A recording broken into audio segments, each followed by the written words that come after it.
नमस्कार दोस्तों, बहुत बहुत स्वागत है गवर्नमेंट एजुकेशन में। मेरा नाम है जितेंद्र, आप सभी का स्वागत करता हूं। तो दोस्तों, आज की इस वीडियो में हम हिंदी ग्रामर का जो संधि पूछी जाती है उसके बारे में हम जानेंगे। कितनी प्रकार की संधि होती है, क्या क्या रूल्स रहते हैं अलग अलग संधियों का। तो इसमें हम कुछ की पॉइंट्स देखेंगे, उन्हें आपको ध्यान में रख के नई क्वेश्चन को अटेम्प्ट करना है। और आपका क्वेश्चन बिल्कुल गलत नहीं होगा अगर आप जो मैं यहाँ पे बता रहा हूँ और जो की पॉइंट्स बताऊँगा उनको याद ध्यान में रख के करते हो।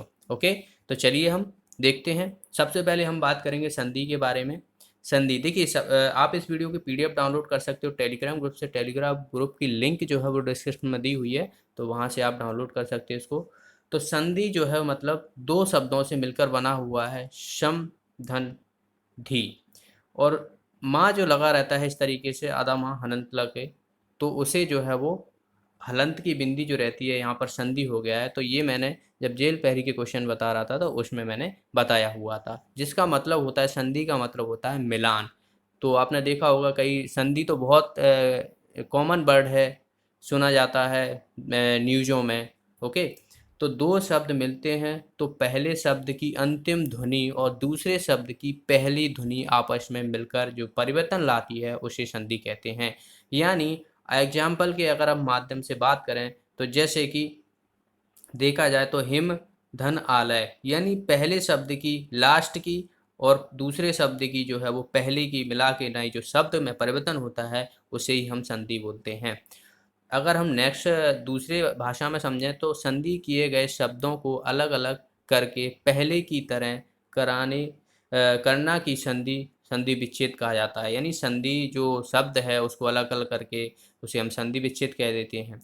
अर्थात जब दो शब्द आपस में मिलकर कोई तीसरा शब्द बनाती है तब जो परिवर्तन आता है उसे हम संधि कहते हैं। तो घुमा फिरा के वही बात है कि दो शब्द मिलकर एक शब्द का निर्माण करते हैं जिसका अलग ही कुछ मतलब रहता है, और नया तीसरा शब्द बनता है उसे हम संधि कहते हैं। आगे हम बात करेंगे तो संधि कितने प्रकार की होती है। संधि तीन ही प्रकार की होती है, स्वर संधि, व्यंजन संधि और विसर्ग संधि। स्वर संधि आपको मेनली ध्यान रखना है, स्वर संधि में कितने प्रकार होते हैं, क्योंकि मोस्टली जो कन्फ्यूजन होता है लोगों को वो स्वर संधि में ही होता है। क्योंकि स्वर संधि में जो अन्य अन्य प्रकार की संधियाँ होती हैं, स्वर संधि में भी अलग अलग। व्यंजन संधि और विसर्ग संधि, देखिए विसर्ग संधि में तो विसर्ग लगा रहता है तो आपको आसानी से जो है वो आंसर मिल जाएगा। व्यंजन संधि में व्यंजन जो सब रहते हैं उनके बारे में। अब स्वर संधि में कितने प्रकार होते हैं तो इनके बारे में हम जानेंगे। देखिए, स्वर संधि हम किसे कहते हैं, जब स्वर के साथ स्वर का मेल होता हो तब जो परिवर्तन होता है उसे हम स्वर संधि कहते हैं। हिंदी में स्वरों की संख्या 11 होती है।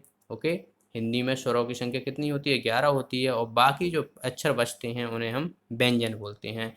तो जब दो शब्द दो स्वर मिलते हैं तो उसे तीसरा शब्द स्वर बनता है तो उसे हम स्वर संधि कहते हैं। जैसे कि विद्या धन आलय, तो बना हमारा विद्यालय। अब यहाँ पर देखिए, जो पहले शब्द है उसका आखिरी उच्चारण यहाँ पे क्या हो रहा है, आ रहा है, और दूसरे शब्द का पहले का उच्चारण कितना हो रहा है, आ रहा हो रहा है, और आ जो है वो स्वर होता है। तो दोनों ही यहाँ पर देखोगे आप स्वर हैं, यानी पहले शब्द का अंत में और दूसरे शब्द का पहले जो आ रहा है उच्चारण, तो दोनों ही स्वर होने के कारण ये स्वर संधि हो जाएगी। अब हम बात करते हैं स्वर संधि जो है वो कितने प्रकार की होती है। 5 प्रकार की होती है स्वर संधि। दीर्घ संधि, गुण संधि, वृद्धि संधि, यड़ संधि और अयादि संधि। तो इन्हीं संधियों से मोस्टली आपसे क्वेश्चन पूछ लिए जाते हैं, तो याद रखना है, इनके हम की पॉइंट जो है वो याद रखेंगे। तो सबसे पहले हम बात करते हैं दीर्घ संधि की। देखिए, दीर्घ संधि जो रहता है, जब आ, छोटा आ और बड़ा आ के साथ छोटा और बड़ा आ आता है तो हम बड़ा आ यानी बड़ा की मात्रा जो है वो लगती है। तो आपको ध्यान रखना है कि आ या बड़ा आम, और दूसरा शब्द जो पहले आ रहा है उच्चारण में उसमें या तो या आ हो या बड़ा हो, तो दोनों ही कंडीशन में जो है वो बड़ा आ यानी इस तरीके से मिलेगी। ओके, नेक्स्ट जो है याद रखना है आपको, छोटी ई और बड़ी ई के साथ अगर छोटी ई बड़ी ई होती है तो ई जो है वो बनती है, यानी बड़ी ई की मात्रा लगेगी। वहीं अगर हम बात करें तीसरा जो की पॉइंट है यहाँ पर, छोटा ऊ या बड़ा ऊ हो, और शब्द में आगे जो बड़ा ऊ है छोटा ऊ आ रहा है तो उसमें हम बड़े ऊ की मात्रा लगेगी। यानी दीर्घ संधि में जो आपको याद रखना है, बड़ा आ, बड़ा ई की मात्रा लगेगी और बड़ा ऊ की मात्रा लगेगी। तो आप देखिए क्वेश्चन में यहाँ पर उदाहरण दिए हुए हैं, इनमें देखिए पुस्तकालय, तो यहाँ पर बड़ा है, विद्यार्थी तो यहाँ पे भी बड़ा है, गिरीश बड़ी की मात्रा, मुनीश बड़ी की मात्रा, मुनीन्द्र, भानुन्द्र ऊ की बड़ी की मात्रा, यहाँ पे भी ऊ की।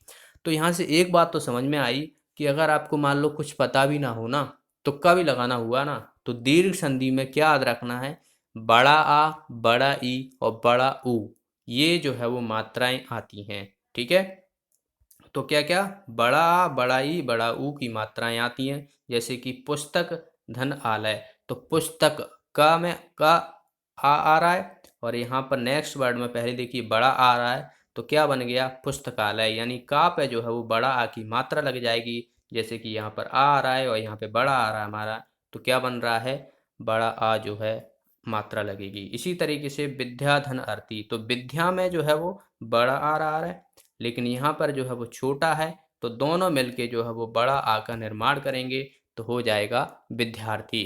इसी तरीके से ग्रीस, तो गिरी में देखिए यहाँ पर बड़ी की मात्रा आ रही है और यहाँ पर भी ई की मात्रा आ रही है, तो क्या हो जाएगा, बड़ी की मात्रा लग जाएगी, तो ग्रीस हो जाएगा। इसी तरीके से मुनीस, तो मुनि में देखिए यहाँ पर छोटी की मात्रा लगी हुई है, यहाँ पर ई की मात्रा लगी हुई है, तो बड़ी की मात्रा का निर्माण होगा। इसी तरीके से बन जाएगा मुनीस। आगे देखा जाए तो मुनीन्द्र, तो देखिए यहाँ पे भी छोटी की मात्रा और यहाँ पे भी है, तो क्या बनेगा, बड़ी की मात्रा लग जाएगी, तो मुनीन्द्र हो जाएगा। इसी तरीके से ऊ की देखोगे तो यहाँ पे छोटी ऊ है और यहाँ पर भी छोटा ऊ है, तो ऊ और ऊ मिलके क्या बनाते हैं, बड़ा ऊ का निर्माण करते हैं, तो यहाँ पे हो जाएगा भानुदय। इसी तरीके से बधु ऊर्जा, तो बधु में भी बड़ा ऊ की मात्रा लगी हो, यहाँ पे भी ऊर्जा में भी ऊ की मात्रा बड़ी है, तो क्या हो जाएगा, बधूर्जा। इसी तरीके से आप यहाँ पे भी देखोगे दोनों में छोटू ई की मात्रा लगी है, बधु प्लस उदय, तो विधु हो जाएगा। तो आपको दीर्घ संधि में याद रखना है कि बड़ा आ, बड़ा ई और बड़ा ऊ, इतना आपको याद रखना है। देखिए दीर्घ से ही समझ में आ रहा है, दीर्घ मतलब बड़ा, दीर्घ को हम किससे बोलते हैं, बड़ा को बोलते हैं, तो बड़ा आ, बड़ा ई, बड़ा ऊ, ये याद रखना है आपको। तो यहाँ पर तीन ये की पॉइंट्स निकले कि बड़ा ई, बड़ा ऊ आने पर जो है वो दीर्घ संधि का निर्माण होता है, अगर हम आ मिला के, ई मिला के और ऊ मिला के जो है वो संधि विच्छेद करते हैं। तो नेक्स्ट है गुण संधि। देखिए गुण संधि में क्या करना है आपको, यहाँ पर जो है वो आ, जब छोटा आ और बड़ा आ के साथ ई या बड़ी ई आती है तो ए का निर्माण होता है। देखिए आ प्लस ई, तो क्या बोलेंगे, आई, इसके आप उच्चारण करोगे ना तो खुद ब खुद जो है वो शब्द निकल रहा है ए, तो आ और ई, ऐ हो रहा है कि नहीं हो रहा, ऐ, तो ए का निर्माण हो रहा है। इसी तरीके से बड़ा और बड़ाई करोगे तो भी हो जाएगा, छोटा बड़ाई करोगे तब भी ए ही आएगा। उसी तरीके से आपको देखो आ, ऊ और ऊ, बड़ा ऊ का करोगे तो ओ हो जाएगा, तो ओ आ के और बड़ा आ में जब दूसरे शब्द में पहला अक्षर क्या होना चाहिए, ऊ या बड़ा ऊ हो, तो ओ का बनता है, ओ शब्द निर्माण होता है ओ। इसी तरीके से यहाँ पर श्र र हो जाएगा, तो क्या हो जाएगा, अर हो जाएगा। तो गुण संधि में तीन चीज़ याद रखनी, ए ओ अर, ए ओ अर, ये तीन शब्द हैं जो कि गुण संधि में आते हैं। ओके, जैसे कि नर धन इंद्र, तो देखिए नर में आ रहा है और ई यहाँ पे आ रहा है, तो क्या हो जाएगा, ए बनेगा, तो क्या हो जाएगा, ए की मात्रा लग जाएगी यानी नरेंद्र। इसी तरीके से सुर धन इंद्र यानी सुरेंद्र हो जाएगा। ज्ञान धन उपदेश, तो ज्ञान में आ गया और ऊ से आ गया, तो क्या हो जाएगा, ज्ञान उपदेश, यानी आ और ऊ मूल के जो है वो ओ की मात्रा का निर्माण करते हैं। इसी तरीके से भारत प्लस इंदु हो जाएगा भारतेंदु, यानी ता में आ लगा हुआ है और ई यहाँ से है, तो क्या बनेगा, ए बनेगा कि नहीं बनेगा, यानी ए की मात्रा लगेगी। वहीं अगर देखिए ऋषि लगा हुआ है तो देव धन ऋषि, तो ये क्या हो जाएगा, अर हो जाएगा। अब देव दा में तो आ, वा में तो आ गया और रा मतलब ऊपर मात्रा लग जाएगी, तो देवर्षि हो जाएगा। सर्वधन इक्षण, सर्व इक्षण हो जाएगा, यहाँ पे तो आ पहले से ही है और ये यहाँ पर है, तो ए की मात्रा जो है वो लग जाएगी, तो हो जाएगा सर्वेक्षण। तो गुण संधि में ए ओ अर आता है, वृद्धि संधि में बड़ा आ बड़ा ई बड़ा ऊ आता है, तो ये याद रखना है। चलिए आगे देखते हैं हम। वृद्धि संधि, सॉरी, यहाँ पे शायद मैंने दीर्घ संधि में जो है वो बड़ा आ बड़ा ई बड़ा ऊ आता है। उसी तरीके से गुण संधि में जो है वो ए ओ आर की मात्रा लगती है। अब हम बात करते हैं वृद्धि संधि। तो कन्फ्यूजन जो होती है वो दीर्घ और वृद्धि में होती है। देखिए दीर्घ भी बड़ा होता है, वृद्धि मतलब बड़ा वृद्धि करना होता है। तो वृद्धि संधि में ए और औ लगता है, ठीक है। ए और औ लगता है, कब लगेगा? जब आ और बड़ा ए के साथ जो है वो ए और ए की मात्रा जो रहेगी तो वो ए का निर्माण करेगा, यानी डबल मात्रा लगेगी इसमें। उसी तरीके से आ और बड़ा आ के साथ जो है वो ओ और औ आता है, तो वहाँ पर जो है वो औ का निर्माण होता है। तो आप देखोगे यहाँ पर वृद्धि संधि में क्या चीज़ें रहेंगी, ये वाली मात्रा लगेगी और ये वाली मात्रा लगेगी। मतलब आप देखोगे इसमें दोनों ही जो है वो दो मात्राएं लग रही हैं, ठीक है, औ ऐ।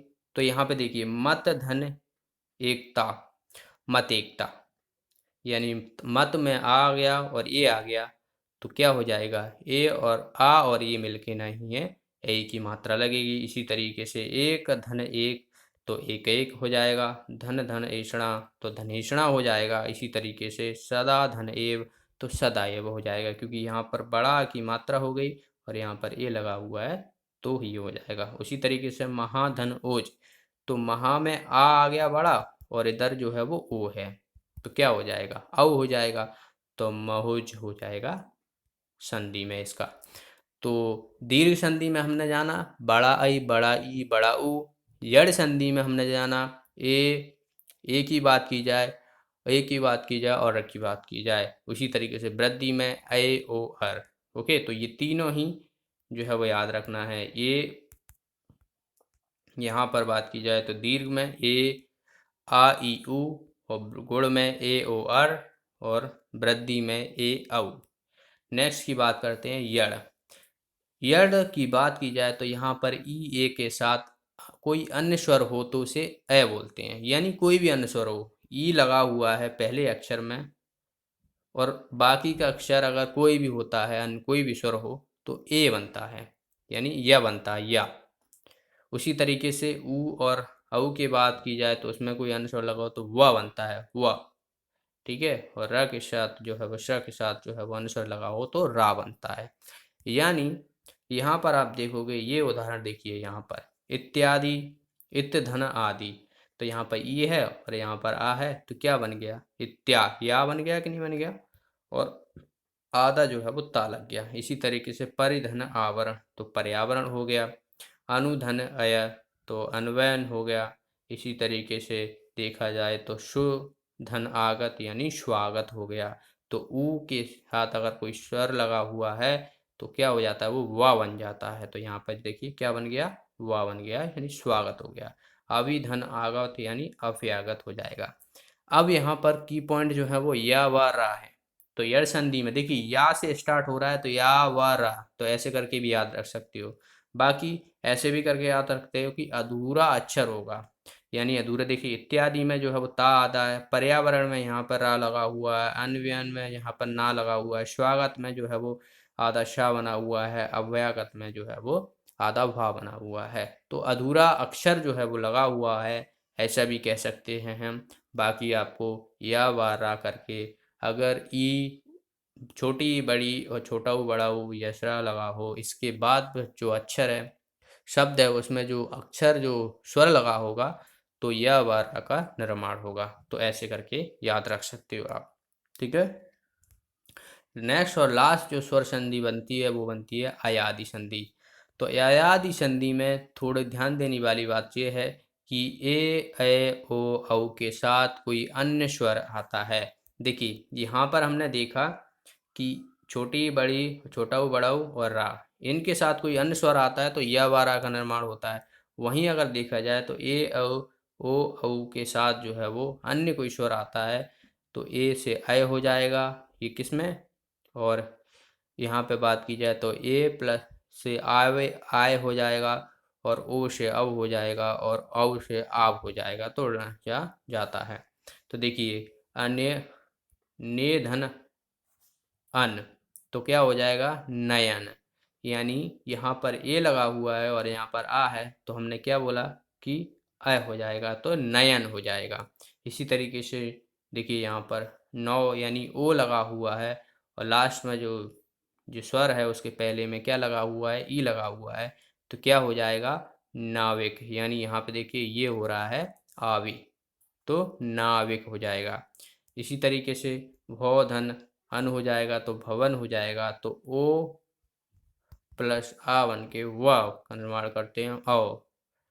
इसी तरीके से पो धन इत्र यानी पवित्र हो जाएगा। तो यहाँ पर ध्यान देने वाली बात ये है कि अय, व्यय, अव और आव, ये तीन शब्द जो है वो यहाँ पर बनते हैं अगर हम ए ऐ ओ औ के साथ जो है वो कोई अन्य स्वर जो है वो मिलाते हैं तो। ठीक है, तो ये हो जाएगी हमारी अयादी संधि।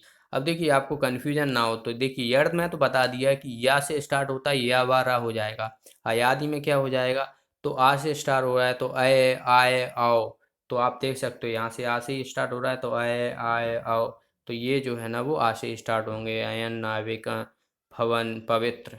तो ऐसे करके याद रख सकते हो इसको।